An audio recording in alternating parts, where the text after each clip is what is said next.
বন্ধু, হ্যাঁ বন্ধু ক। আজকাল দিনে দিনে খালি শীত বাড়াই যাচ্ছে বন্ধু। কি আর করা ক, আরে রাতের বেলা মনে কর ছাদে আছে গোসল করলে কুয়াশা ইয়া বৃষ্টি পড়ে না, ওই পানির লাগান খালি বৃষ্টি পড়ে বন্ধু এই সন্ধ্যার দিকে। সব ঠিকই আছে, আমি এখন কই শোন, ঘটনা হলে কি শীতটা বাড়িছে কি কারণে জানিস? মেয়েরা বলে সর্বনিম্ন 1 সপ্তাহ ধরে গোসল করে না, এই জন্যে শীত মনে কর যে বেশি হচ্ছে চাপিছে। বন্ধু, ঘটনাটা কি আসলেই তাই? মেয়েরা 7 দিন লাগাও তো না? তুই কুত্তা শুনলু?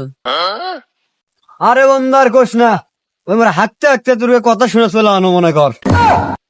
এবার হাগিচ্ছে তোর কথা শোনা মনে কর যে আর থাকা বান্ন না, দৌড়া আনো। আসলে কি তাই?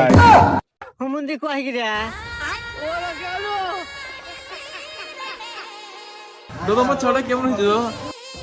So I am help me giving the rice. So because